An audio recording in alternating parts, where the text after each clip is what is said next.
Selamat malam, sahabat semua. Saya minta cek sound dulu sebelum kita mulai. Tolong jempolnya, apakah suara ini kerasan atau kayak tadi agak pecah gitu ya. Tolong dicek soundnya. Mohon jempolnya untuk soundnya. Kalau kurang keras saya pakai mic. Kalau kurang terang saya akan kasih lampu lagi. Sahabat semua, kita belum akan mulai, masih 1 menit lagi kita akan mulai.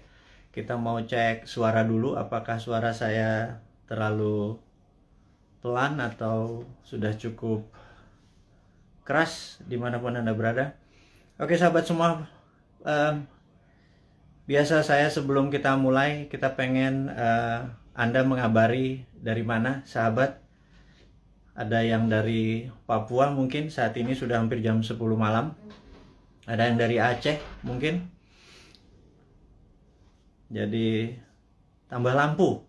Kalau tambah lampu kayaknya emang udah hitam gue ini. Jadi nggak bisa lagi gue bisa lebih terang dari ini nih. Ini masalah warna kulit, orang banyak macul di sawah ini. Jadi memang minta maaf ini, ngapunten ini, orang emang hitam ini, elek kita emang ini. Jadi yang penting suara aja deh, karena suara itu adalah informasi apa yang malam ini kita akan umumkan.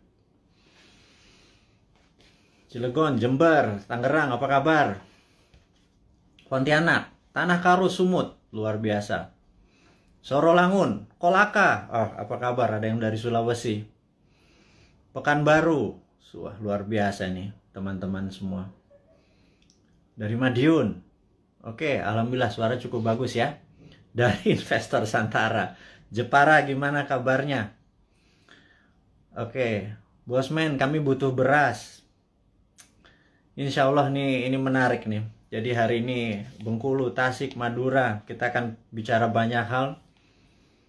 Jadi sahabat semua, kita tahu bahwa di dalam Perang Dunia Kedua, negara Inggris waktu itu diserang sama Jerman, dan rakyat Inggris waktu itu sangat kebingungan, dan Raja Inggris diharapkan berpidato sementara dia adalah orang yang gagap gitu ya. Jadi itu filmnya menarik, ada ceritanya, dan momen itu menjadi momen of greatness di mana dia memaksa dirinya berpidato, mengarahkan bangsanya, memberi motivasi, dan akhirnya Inggris menang perang gitu ya. Nah, setahun yang lalu ketika terjadi lockdown pertama kali kita ya, tahun 2020, kita harapkan pejabat-pejabat nasional Indonesia ini memberikan arahan, memberikan masukan kepada rakyat dan bangsanya.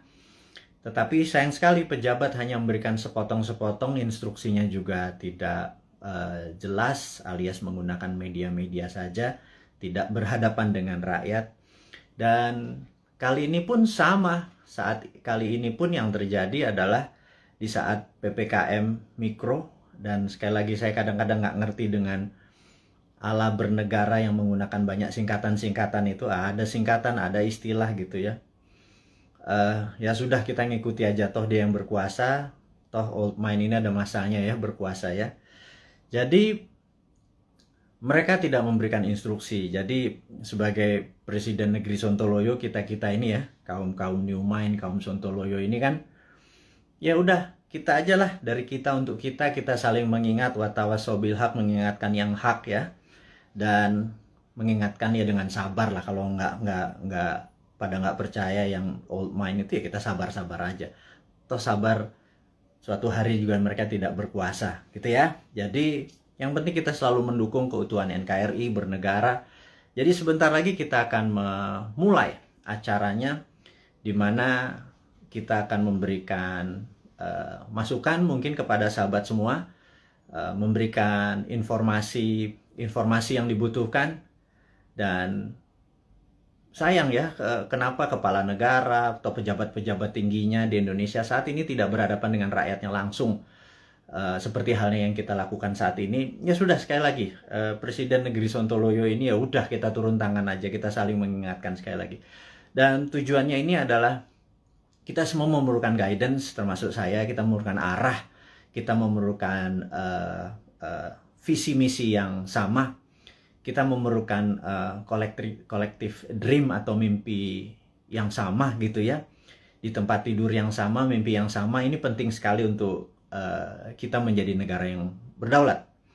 Baik sahabat semua, kita akan mulai.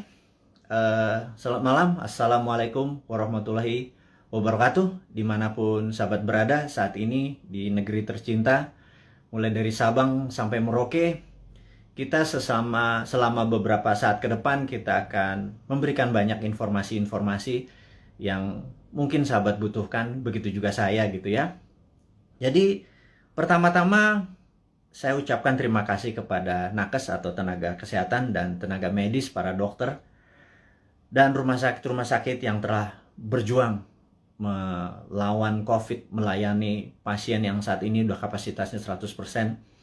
Dan siapapun yang saat ini terpapar dan lagi isolasi mandiri, semoga kesehatan dan kesembuhan dapat segera didapati, sehingga imunitas tubuh kita terhadap virus menjadi sangat kuat. Dan sekali lagi, waktu kita terpapar COVID itu bukan death sentence atau hukuman mati. Itu adalah perjuangan. Dan sekali lagi, terima kasih kepada tenaga kesehatan, tenaga medis, rumah sakit. Anda pejuang terdepan. Anda adalah pejuang-pejuang yang membawa bambu runcing, yang mengalahkan penjajah itu. Dan saya dari hati yang dalam dan kita kaum New Mind mengucapkan selamat dan terima kasih berkali-kali. Terus semangat, terus semangat. Kami bisa apa? Kami hanya bisa menerapkan protokol kesehatan di manapun kami berada, dan kami mengurangi kegiatan berjumpa dengan banyak orang. Kami taat. Dan kita harap hal ini semua bisa terlewati. Kita tahu bahwa saat ini pemerintah lagi berjuang dengan gayanya, dan semua negara juga berjuang dengan gaya masing-masing. Tapi ada yang sudah lewat. Ada yang seperti kalau kita nonton Euro Cup kemarin gitu ya, agak sebel juga gitu ya, dimana mereka udah nggak pakai masker, mereka menang bukan sekedar menang dari COVID, tapi juga bola itu menjadi perayaan pelampiasan rasa suka yang setelah 1,5 tahun mungkin semuanya lockdown, dan kita masih berada di rumah dengan PPKM-nya gitu ya. Lebaran 2020 kita taat pada pemerintah untuk tidak pulang kampung. Kemudian lebaran haji pun kita tidak sholat id di publik. Mendadak tahun 2021, entah bagaimana, kita juga nggak pulang kampung. Saya juga rindu sekali sama ibu saya, keluarga saya di kampung yang nggak bisa ketemu. Dan kita taat. Kemudian lebaran haji ini pun kita nggak bisa keluar lagi. Dalam hati kita cuman berkata, kalau sampai tahun depan lebaran masih kita nggak bisa pulang kampung, dan lebaran haji tahun depan kita tidak bisa berhaji, saya rasa ada masalah dengan bernegara kali ini. Udah kalian itu tidak menghadapi rakyat dengan langsung mengatakan apa yang terjadi. Sudah kita tidak boleh berhaji, dan ada yang mengatakan nggak boleh berhaji masalah COVID. Rasanya enggak. Banyak yang mengatakan ini jangan-jangan masalah politik, karena kita negaranya miring ke salah satu kekuatan politik dunia gitu ya, yaitu Tiongkok. Itu kita jujur-jujur aja. Kenapa sih kita nggak menjadi negara yang tidak harus miring ke kiri, nggak harus miring ke kanan, tapi semuanya kita rangkul gitu ya. Dan nyata, ngerangkulnya tuh nyata. Kalau sekarang kan agak miring ke salah satu, sehingga kita tahu Saudi adalah perpanjangannya tangan Amerika, di mana Amerika dengan petrodolarnya atau negara petrolnya Saudi dan negara Timur Tengah dikendalikan menjadi underlay-nya terbitnya dolar gitu ya.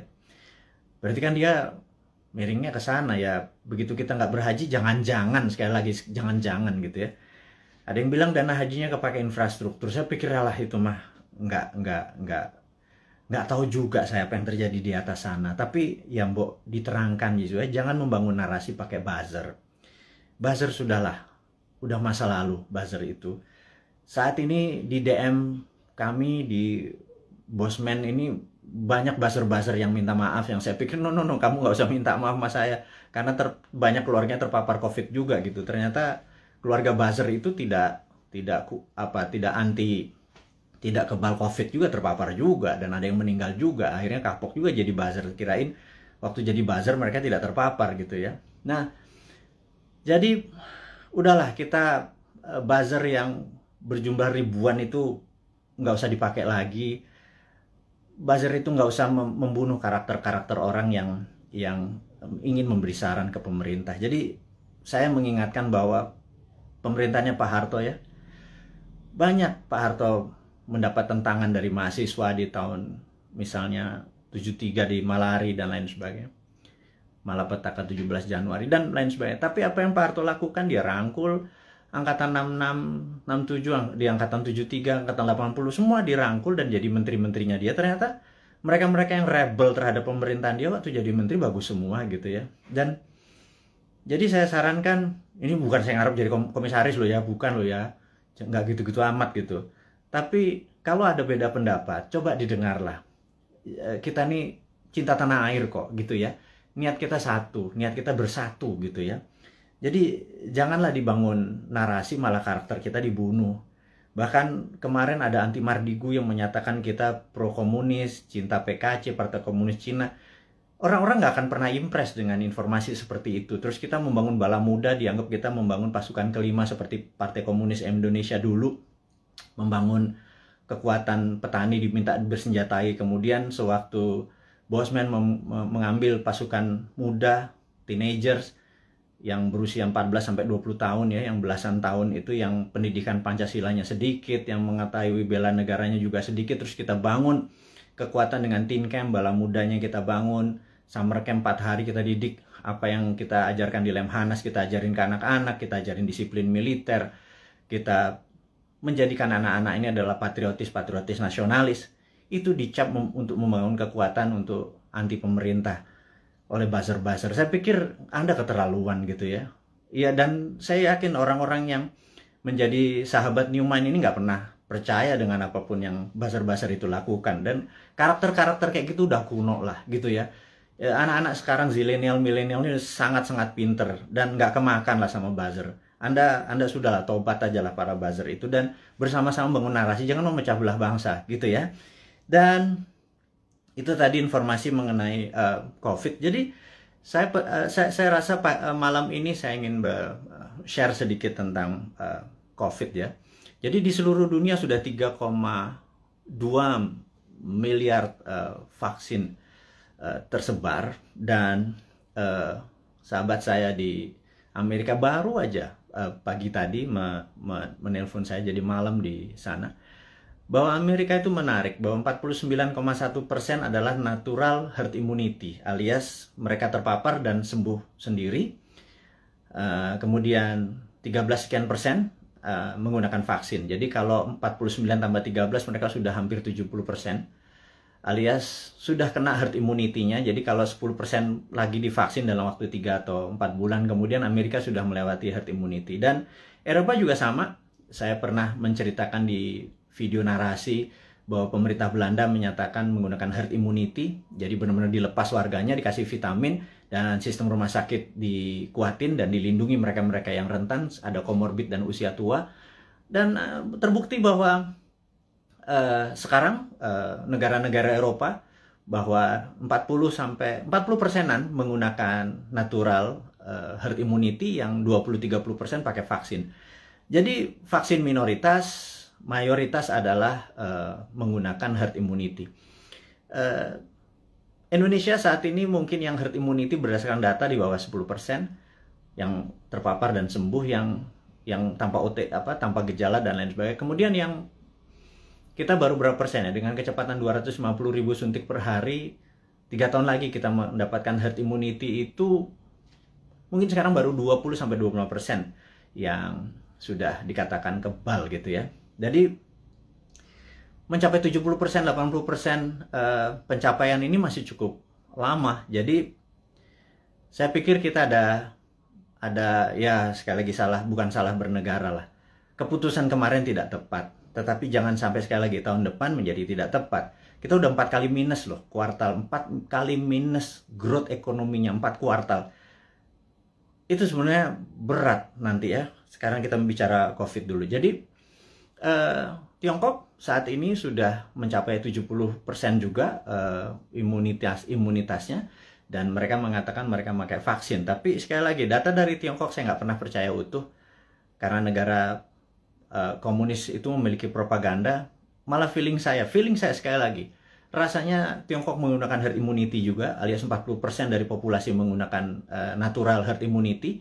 Mereka terpapar dan mereka sembuh, dikasih vitamin dan dikasih sarana kesehatan. Yang 30% atau 40% baru pakai vaksin, sisanya vaksinnya diekspor ke luar negeri. Jadi jangan-jangan Tiongkok sendiri pakai herd immunity natural gitu ya, dan sementara kita pakai herd immunity vaksin gitu ya. Semuanya benar. Saya tidak anti vaksin, saya sangat mendukung vaksin. Vaksin terbukti mengurangi tingkat fatality atau tingkat kematian. Jadi divaksin itu penting, tetapi lebih penting lagi kalau herd immunity natural, kekuatannya natural alami gitu ya. Nah, vitaminnya multivitamin biasa, B kompleks, B12, vitamin C, vitamin D plus matahari, olahraga, makan sehat, dan lain sebagainya. Itu adalah basic untuk meningkatkan imunitas, dan kemudian mineral-mineral dan lain sebagainya. Itu basic sekali dan semua dunia juga tahu, sehingga yang terjadi di negara Tiongkok adalah mereka-mereka yang natural herd immunity-nya. Dan ini ada yang menarik, sampai ada sebuah statement dari Anda kalau suka nonton, denger ya. Jadi kalau IG itu kan tempat pamer, jadi ada pamer kekayaan, pamer perjalanan dipamer-pamerin. Kemudian kalau di TikTok itu beda, generasi TikTok sama generasi IG beda. Kalau di TikTok itu Anda harus sombong gitu. Kalau IG begitu sombong Anda diledekin. Kalau di TikTok Anda harus sombong. Anda di rumahnya punya lift, bilang wah gila, rumahnya dia ada lift gitu. Dan nggak ada, bagi anak TikTok tuh biasa aja. Anak TikTok adalah anak zilenial, anak IG adalah anak milenial. Dan mereka ini adalah orang-orang yang well informed atau terinform bagus dengan dunia digital. Dan jadi sekali lagi kembali ke masalah COVID. Jadi Indonesia memilih menggunakan vaksin gitu ya, sementara negara-negara Eropa menggunakan natural herd immunity. Oke, nggak apa-apa. Yang penting sekarang kita adalah menjadi negara yang harus terbebas dan menang dari COVID. Dan saya sangat menyarankan, ini yang saya sangat menyarankan nih, kan kita kan presiden, negara kita adalah Republik Sontoloyo. Jadi Republik Indonesia terkadang kita menyebutnya negara tetangga gitu ya. Jadi kita mengingatkan kepada pejabat saat ini, mbok jangan pakai apa-apa import gitu ya. Satu, masalah COVID ini adalah masalah import gitu ya, dari luar. Kemudian PCR dan antigennya import. Kemudian alat-alat kesehatannya import. Kemudian masker dan protection, disinfektan segala macam, mayoritas tuh import gitu ya. Kalau ada gelombang ketiga lagi, mudah-mudahan jangan. Masa kita impor terus ya, flight capital, ya miskin lah bernegara ini. Sudah sistem bernegaranya saat ini keuangannya cuma 44% uang beredar dari GDP nasional. Bisa dibayangin Singapura 120% uang beredar dari GDP nasionalnya. Korea Selatan, Jepang. Tapi nggak tahu kenapa kita cuma sepertiganya. Waduh, wahai ibu pejabat yang sering dapat prestasi, mohon dijelaskan lah. Jadi kami ini sering nanya gitu ya. Ya kalau kaum New Mind nanti yang berkuasa, pasti kita bisa 1:120. Jadi kita naikin 3 kali lipat dari uang beredar pada saat ini. Gimana kita bisa maju kalau uang itu ditahan? Yang kedua adalah pajak lah jangan naik terus. Maksud saya begini loh. Kalau Anda ingin misalnya PPH yang naik dari 10% jadi 12 atau berapa itu ya. Kalau Anda dulu kami dapat pendapatan 100 gitu, Anda pajak 10. Oke lah. Kemudian Anda naikin jadi 15, tapi kami dapatannya 80, dan Anda nggak ngikut lagi untuk numbuhin. Ya kami juga nggak ikhlas kayaknya ngebayar. Jadi gini lah, kalau memang mau naikin 15%, 20% sekalipun nggak apa-apa. Tapi kalau tahun lalu kami dapat 100, pastikan tahun ini kami dapat 300 gitu. Dengan kebijakan yang Anda mendukung dunia kerja atau dunia UKM. UKM itu paling menderita pada saat ini, entah bagaimana. Nomor satu ya, kalau mau maju, kita semua tahu rule of thumb-nya untuk maju negara itu sangat sederhana, yaitu kredit selalu tumbuh di atas 15% setiap tahunnya daripada tahun belakangan. Jadi kalau tahun lalu 100, ya tahun ini 115. Minimum dengan naiknya 15% dari kredit tadi, negara naik 7%. Kalau sekarang jangankan 4%, 5% naik. Jadi kalau growth-nya cuma 2% malah minus, itu ya wajar karena uang terlalu ketat. Dan apa sih susahnya Anda untuk memprinting money berbasis production gitu loh. Kita udah ingatkan berkali-kali. Dari 2016, Bosman Sontoloyo ini mengingatkan, MMT itu Modern Monetary Theory yang digagas oleh Michael Hudson itu bukan isapan jempol.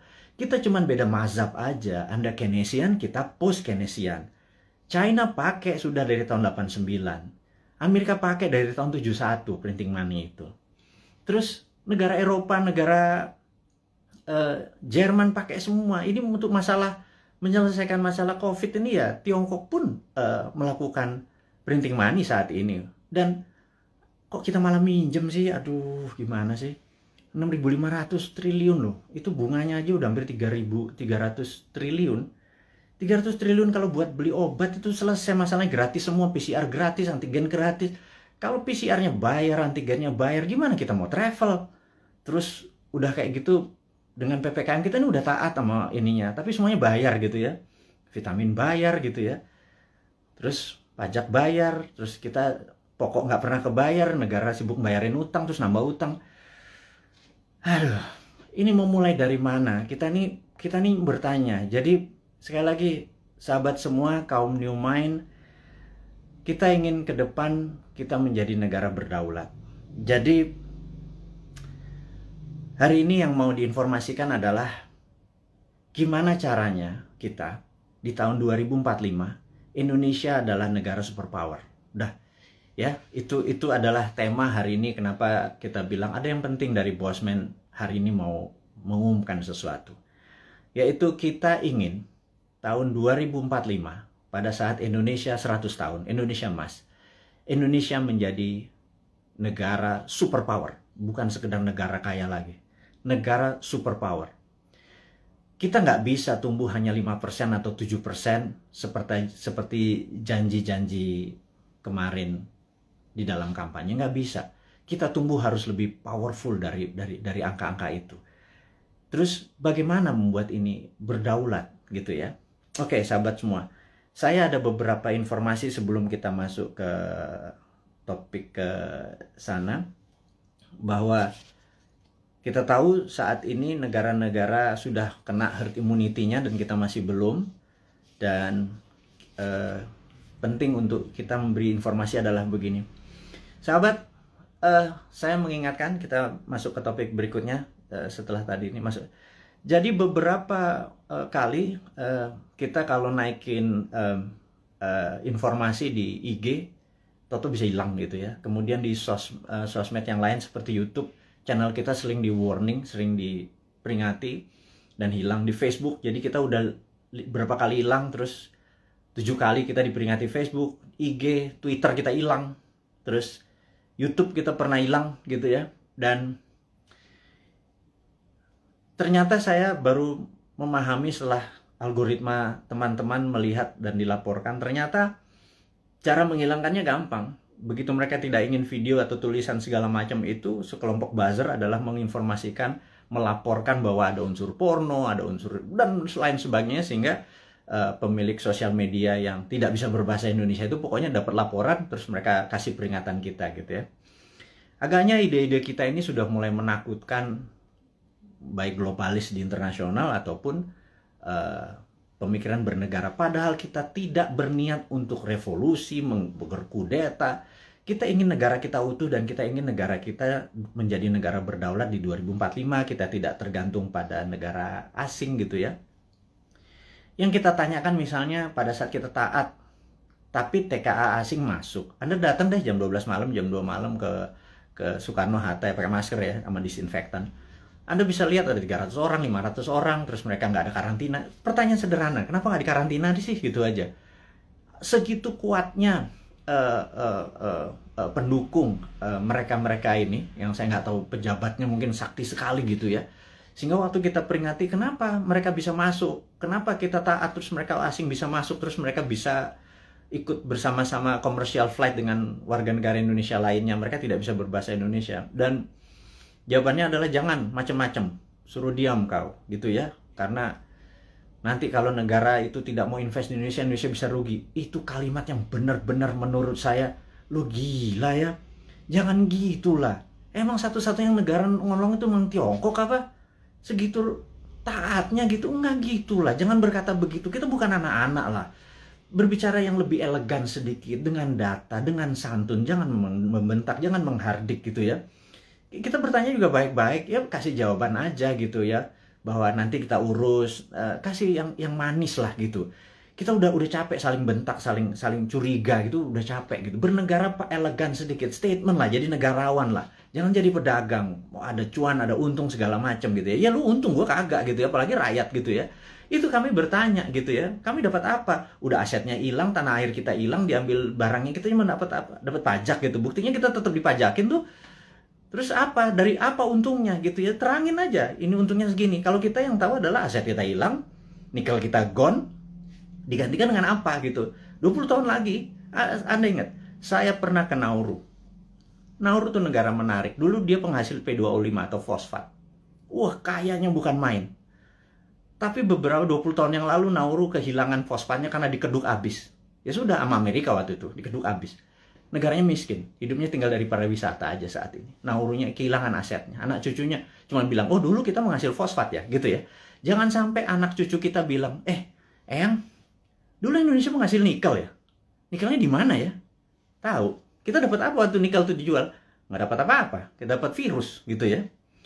Hal itu kan susah kalau kita dijawab sama cucu cicit kita bertanya hal-hal seperti begitu gitu. Jadi kita tanya balik. Kalau memang hanya didapat nikel itu kalau bisa atau produk-produk alam itu sumber daya alam. Kalau kita percaya MMT, Modern Monetary Theory, maka sumber daya alam itu bukan sebagai alat komoditi atau alat dagang, tetapi sebagai alat tawar. Jadi keuntungannya itu bukan hanya dari jualan, tetapi ada benefit lagi. Jadi di atas financial benefit, sekali lagi, di atas Anda para pejabat sekarang tuh apa-apa kan financial benefit. Kita dapat untung, dapat untung. Selalu untung dan cuan gitu ya. Cara bernegara segitu kesannya kayak anak TK gitu ya. Karena kalau cara bernegara di atas keuntungan materi itu ada namanya humanitarian benefit, keuntungan atas nama kemanusiaan. Terus ada namanya nasionalis, keuntungan untuk negara gitu ya. Bukan hanya keuntungan sekedar dari pajak, dari dagang, dari selisih jual beli gitu ya. Tapi humanitarian atas kemanusiaannya. Anak cucu kita masih benefit gitu ya. Nah, kalau kita pakai SWF, Sovereign Wealth Fund, itu asetnya masih di situ. Nikel kita masih di situ. Nah, kita mendapatkan funding dari situ untuk membangun sektor yang lain. Jadi dana yang masuk itu untuk membangun apa? Kok kita masih ngutang? Saya bingung sekali. BUMN rugi, kita masih ngutang, aset kita hilang. Kami hanya bertanya loh ya. Ini bukan ngomong terus yang dihardik lagi gitu ya. Ini hanya bertanya. Kami ini gelisah Pak. Kami ini ingin menjadi negara berdaulat dan kami ingin terbukalah. Karena itu karena kalian tidak berbicara selama PPKM ini ya sudahlah. Kami aja lah yang muda-muda ini yang punya ide new mind ini yang berbicara. Tuh oposisi juga nggak bicara juga. Kalaupun mereka bicara juga nggak ada solusinya. Beda kalau new mind itu selain berbicara mengkritik ada solusi-solusinya. Itulah membuktikan bahwa kita ini NKRI garis lucu, bukan garis lurus lagi gitu. Di atas lurus itu lucu gitu ya. Karena semuanya jadi seru, jadi lucu, jadi fun gitu. Baik. Jadi mengingat video-video kita, informasi-informasi kita tuh sering ada caranya untuk tidak bisa beredar gitu ya. Jadi toto di atas 21 tahun sehingga untuk video ini ditonton harus masukin password, harus masukin identitas yang lain sehingga tidak beredar kenceng. Jadi gini deh, sahabat semua, saya dengan ini menyatakan Anda boleh upload seluruh video Bosman. Masuk ke video Anda, masuk ke YouTube channel Anda, masuk ke sosial media Anda. Kalau Anda dapat AdSense, dapat uang dari iklan yang masuk, ambillah semua itu untuk Anda. Saya tahu ada sekarang ini udah puluhan saat ini yang menggunakan video-video Bosman masuk ke video mereka. Nggak masalah. Jadi bukannya kita bilang, lu pakai nama gue, pakai produk gue. Nggak ada. Karena di sini bukan uang yang kita harapkan dari kepentingan-kepentingan video-video tadi. Video tadi adalah untuk kesadaran bernegara. Jadi saat ini video Bosman hanya ditonton 1 juta viewer per hari. Dengan Anda, sahabat semua, ada 9.000 saat ini. Kalau Anda share atau upload satu aja, apalagi semuanya ya, ada 600, sudah hampir 600 itu. Dan Anda dapat financial benefit. Saya tahu, banyak sekali ada yang pernah lapor ke saya, terima kasih Pak, saya dapat 17 juta komisi fee dari AdSense YouTube bulan ini dari video-video Bapak. Saya bilang, ambil lah, saya bilang kayak gitu. Itu Anda semua bisa benefit dari itu semua. Tapi poinnya adalah, jika suatu hari YouTube channelnya Bosman dan itu Bosman di drop atau di block atau di take down atau diapain lah, terserah. Misi-misi kita tetap tercapai. Sekali lagi, ini bukan masalah uang. Ini adalah masalah bagaimana mengedukasi supaya tahun 2024, pada saat Old Mind ini sudah di masa ujung pemerintahannya, kita bisa, ide kita diterima. Bosman bukan mau jadi presiden, gue mau jadi Lord. Jadi nggak ada cita-cita untuk, yang penting idenya. Ganti semua ide tua itu semua. Masuk kalau si A yang jadi tetap pakai IMF, si B yang jadi tetap pakai obornya Cina. Coba aja lihat sekarang yang di etalase di 2024. Semuanya pasti begitu jadi. Tanya deh, begitu jadi pasti pakai itu lagi. Bernegaranya taat sama Amerika lagi, takut sama Tiongkok lagi gitu ya. Jadi oke lah. Siapapun nanti yang jadi, mereka akan bilang, Bosman, gue ambil konsep lo ya. Karena ini membuat Indonesia berdaulat. Apa jawaban saya? Ambil, Jo. Gitu ya, kalau kita Manado nih. Ambil lah, kita bilang gitu. Nggak masalah. Karena ide kita, yang penting ide kita diterima. Nomor 1 kan MMT, Modern Monetary Theory, itu adalah printing money. Jadi pasti Bappenas kita adalah orang-orang yang mendesain bernegara ini 12 lapis. Nah, sahabat semua, apa itu desain 12 lapis? Jadi misalnya kita mau buat benang atau baju gitu ya. Baju kita kainnya dari mana? Benangnya dari mana, mau pakai polyester, mau pakai katun, 100% kapas. Terus kancingnya dari mana, mau pakai resleting dari mana, ada yang pakai batok, ada yang pakai plastik, ada yang segala macam itu kita bukan sekedar ini. Dan itu semua kita biayai, 12 level itu kita biayai, nanti distribusinya kemana, pakai jalanan apa, mobilnya apa, semua akan kita gunakan produk-produk lokal. Dan itu pakai printing money. Jadi printing money itu tidak bisa jalan sebelum project itu dihitung cost accountingnya, ya. Jadi John Bollard ini punya tulisan menarik, namanya Economic at War. Itu bukunya. Saya ini penggila buku, jadi hari ini kita baca tentang Economic at War. Jadi di tahun 45, pada saat sebelum perang, di tahun 36 sampai 39, pada saat Amerika dan sekutu Amerika, terutama Amerika dulu belum powerful sekali. Jadi negara-negara Eropa itu minta Amerika masuk. Terus apa yang dilakukan adalah mereka minta John Maynard Keynes, ada banyak sekali ilmuwan-ilmuwan, tokoh-tokoh ekonom di masa itu disuruh menghitung cost accounting. Berapa kilogram, berapa ton besi dibutuhkan, ferro, berapa untuk buat amunisi, untuk buat baju, untuk buat makan, itu dihitung cost accountingnya, untuk buat pesawat, buat tank, buat mobil, buat dan lain sebagainya, dihitung cost accounting. Berapa modalnya, terus dari mana barangnya, dirinci. Syaratnya sederhana. Churchill waktu itu sangat sederhana. FDR juga, Franklin Delano Roosevelt juga perintahnya sama. Ini dua Inggris sama Amerika memang kompak banget. Mereka cuma bilang, berapa biayanya untuk kami menang perang? Perang itu ada perang sama Jepang dan perang sama Jerman gitu ya. Mereka menghitung totalnya sekian billion dolar. Itu angka dari langit billion dolar. Begitu mereka printing money, udah. Underlay-nya adalah alat-alat perang tadi gitu ya. Ada inflasi? Nggak ada gitu ya. Makanya saya bilang printing money kok ada inflasi. Saya bilang, lu sekolah di mana sih? Segitu takutnya sama printing money gitu ya. Printing money itu ditakuti kalau tidak ada production yang dibuat gitu ya. Tapi kalau, nah, bukunya baca, namanya The Economic at War. Jadi The Economist at War. Jadi orang-orang memenangkan perang tuh ekonom yang memenangkannya gitu ya. Nah, jadi sama, kita nanti akan sama juga.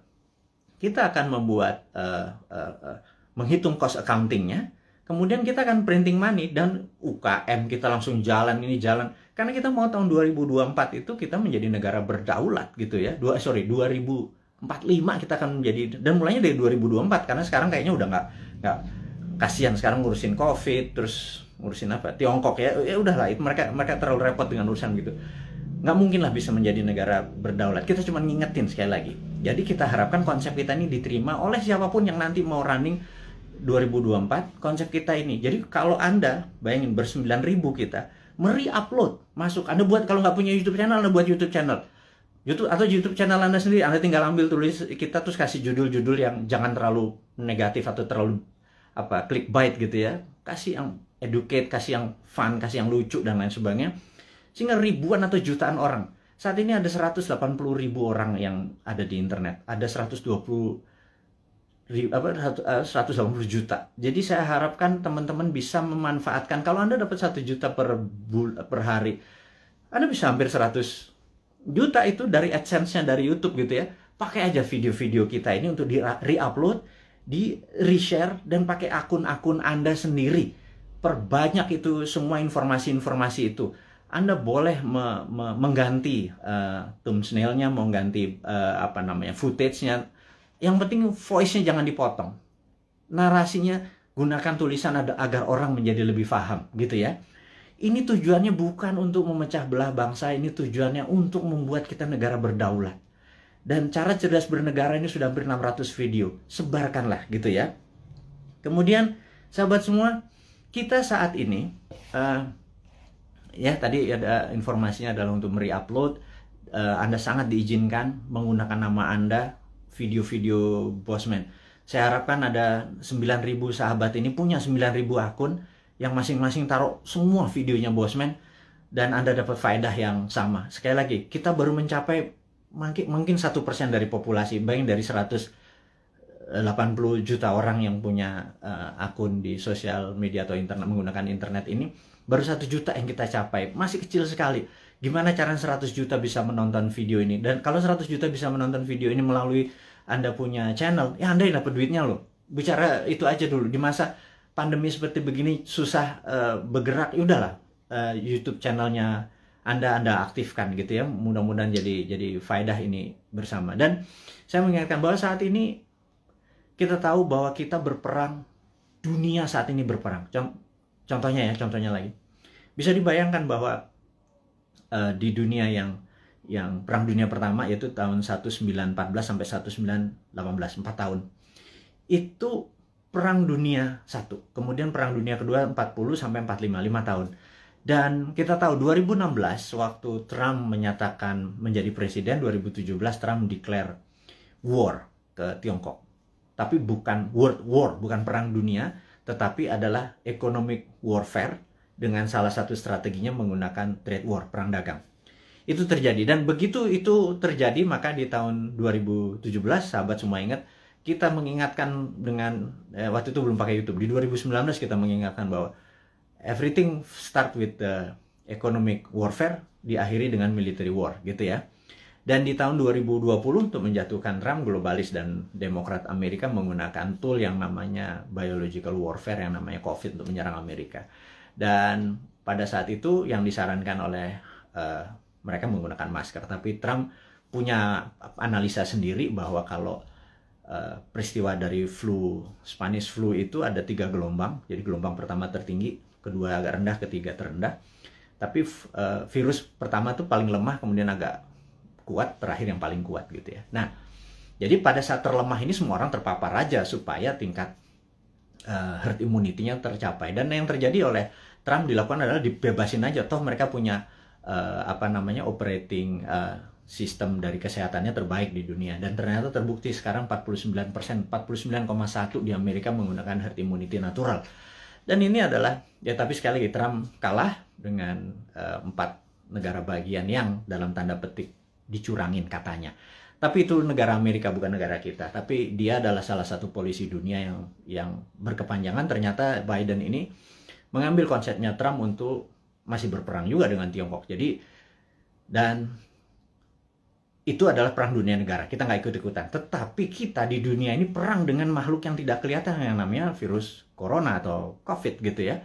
Jadi begitu dunia saat ini menjadi satu rasa dan perang bersama, inilah yang menarik, bahwa kita harusnya sudah menggunakan war mode atau economicnya at war. Jadi ekonomi itu ada 3, economic at normal condition, economic at crisis, dan economic at war. Jadi harusnya bernegara itu pakai economic at war.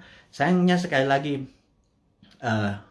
mereka nggak paham saat ini, old mind yang berkuasa ini nggak paham bahwa ekonomi at war tuh gimana ya gitu ya. Sekali lagi, aduh, itu kadang-kadang kita mengelus dada gitu ya, kok ya beda lagi strateginya, ya nggak pakai ngutang jelasnya gitu ya, harus berdikari, berdiri di atas kaki sendiri, every country for their own, negara ngurusin sendiri. Jadi begitu kita masuk perang dunia, yaitu 2020 kemarin, 2021 saat ini kita masih dalam keadaan perang, dan WHO serta World Bank sudah mengumumkan bahwa perang ini diperkirakan berakhir tahun 2025. Jadi perang ini masih panjang, sahabat semua. Perang ini kan perang besar itu kan ada battle perang, pertempuran kecil gitu ya. Ini masih banyak di Jawa sekarang, di Bali itu masih ada pertempuran kecil. Dan kita harus memenangkan pertempuran itu untuk memenangkan peperangan. Jadi bayangin kalau kita baru selesai tahun 2025. Jadi baru sebagian yang tahun 2022 lepas sebagian, 2023 lepas sebagian, dan lain sebagainya. Nah, kalau melihat kayak gini, mood-nya atau apa ya, cara bernegara saat ini tidak juga memahami ini World War III, perang dunia ketiga, karena perang benar, semua negara perang kok masih nggak declare juga sebagai perang dunia. Ini akan berbahaya bernegaranya. Jadi ya udah, kita sebagai kaum Sontoloyo mengingatkan kaum New Mind ini, Presiden Republik Sontoloyo mengingatkan kaum New Mind, sahabat semua, ini adalah war mode gitu ya. Sahabat semua, ini adalah World War III. Sahabat semua, kita harus kompak. Sahabat semua, kita harus membangun kekuatan bersama gitu ya. Sahabat semua, kita nggak usah bergantung pada negara lain. Kita bergantung pada kekuatan tanah air sendiri. Nah, gimana cara bergantung pada tanah air sendiri nih? Nah, ini informasi berikutnya mau diumumkan. Jadi sahabat semua, kalau Anda punya UKM, sekali lagi, Anda punya UKM, Anda perlu dana. Saat ini di Santara ada sekitar 2 triliun dana dengan 280.000 investor receh ya. Sederhana ya, 280 investor itu anggap masing-masing naruh 10 juta rupiah aja untuk invest di portfolio keuangannya, mau invest di UKM Anda. Jadi kalau 10 juta dikali 280 itu 2,8 triliun. Jadi ada 2 triliun. Sahabat semua, kalau Anda punya UKM, Anda perlu dana. Anda lihat di IG, di wall IG, maka di situ udah ada informasi, kirimkan Anda punya, ada 7 persyaratan, Anda perlu uang berapa, apa yang Anda butuhkan, bisnis Anda seperti apa, dan lain sebagainya, dan kita akan review di 280.000. Dan bagi Anda yang saat ini bingung mau ngapain, bisnis baru kan susah, tapi kalau Anda punya uang, Anda join sebagai investor untuk membantu UKM. Jadi Santara adalah penghulu untuk menghubungkan si cowoknya adalah si investor, si ceweknya adalah si UKM. Dan saat ini Santara adalah perusahaan terbesar dan nomor 1 leading di perusahaan urun dana, ECF, Equity Crowdfunding, dan ini adalah kontribusi dan itu adalah kontribusi dari komunitas kita New Mind ini untuk membangun ekonomi Indonesia. Itu base-nya MMT kita kan pro pada UKM, pro pada bottom of pyramid. Jadi bukan yang piramid di atas, kita pro pada bottom of pyramid.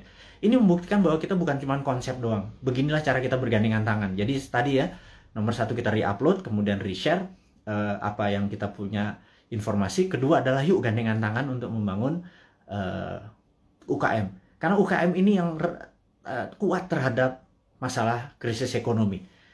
Inilah yang membuat Indonesia nanti take off di 2045 adalah kekuatan UKM yang 40-50 juta itu. Tapi UKM itu mungkin kita bagi 3, ada kecil, mikro, kecil, dan menengah. Saat ini mungkin kita yang menengah dulu ya, ngapunten. Jadi kita belum bisa menolong yang mikro gitu ya, yang juga yang kecil gitu. Kita yang menengah dulu. Pelan-pelan. Tangan cuma 2. Organisasi kita masih muda gitu ya, baru 3 tahun. Tapi sahabat semualah yang bisa membuat kita bisa menolong menengah, kecil, dan nanti yang ke mikronya gitu ya. Makanya yuk gandengan tangan, kita invest di UKM. Nah, kemudian ada lagi yang kami mau umumkan sekali lagi, teman-teman, bagi mereka yang saat ini ada kondisinya kita tahu nggak stabil ke depannya, tidak ada yang terbaik daripada uang Anda ditaruh di gold atau di emas gitu ya. Jadi daripada, dan emas itu kalau pakai fisik kan bisa bermasalah. Sebentar lagi Dinaran akan menerbitkan ATM Gold. Jadi Anda bisa buka rekening, beli emasnya. Anda bisa ambil kapan saja karena ATM Gold ini kita akan ada di kantor kita, kemudian akan ada di semua mall di Jakarta dulu, dan habis itu nanti ada di semua lokasi. Kita ingin lakukan itu segera. Jadi ini semua adalah untuk bakti kita, gimana caranya kita bergandengan tangan ke depan untuk menjadi negara yang powerful. Sahabat semua, sekali lagi saya mau mereview apa yang kita dapat hari ini adalah negara dalam keadaan perang, dunia dalam keadaan perang. Saya sarankan Anda untuk melakukan hal yang sangat penting yang namanya survival mode. Anda harus survive, Anda harus sehat, Anda harus semangat, Anda terus bersatu, Anda terus berjuang mengalahkan masalah ekonomi, masalah kesehatan. Kita bergandengan tangan, kurangi gerak. Jadi pada saat Anda ada masalah dengan keuangan, yuk kita bergandengan tangan dengan Santara. Yuk nabung di Dinaran. Dan jangan banyak gerak dulu. Sabar. Jadi kita momen ini adalah segalanya. Jadi survival mode. Jadi saat ini ikuti aturan pemerintah untuk PPKM, stay healthy. Teman-teman semua, di akhir informasi hari ini kita ucapkan sehat selalu, semangat selalu, bersatu selalu. Gunakan seluruh kekuatan Anda untuk membangun Indonesia, terus berprasangka baik, terus kompak, dan percayalah Indonesia akan menjadi negara berdaulat di tahun 2024 mulainya, dan di 2045 Indonesia akan menjadi negara superpower. Dari saya, selamat menikmati hari Minggu. Sukses buat Anda semua. Wassalamualaikum warahmatullahi wabarakatuh.